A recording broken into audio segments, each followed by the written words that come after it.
Percentage of something.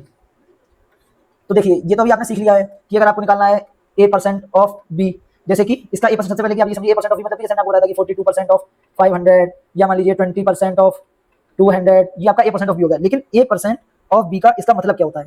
a% of b का मतलब आपका होता है a into B by 100, a गुणा b बटे 100।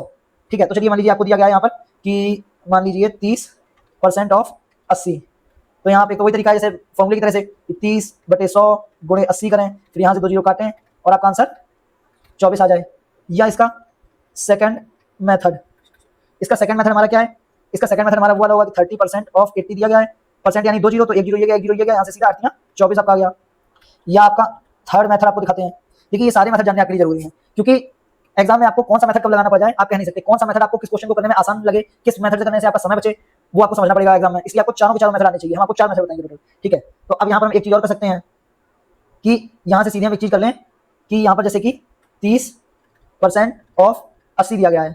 ठीक है, तो हमने आपको बताया था कि 30% 10% कैसे निकलेगा 8, तो 30% यानी कि 3 गुणे 8 बराबर 24, ये आपका आ जाएगा। और एक आपका जो फोर्थ मेथड है वो अभी आपको कठिन लगेगा कुछ, लेकिन आगे का कोई कठिन प्रश्न आता है जिसमें वो मेथड लगाना पड़ा तो वो उस टाइम पे आपको बहुत आसान लगेगा कि 30% ऑफ 80। देखिए मैंने आपको बताया था कि 30 का डेसिमल फॉर्म क्या होता है।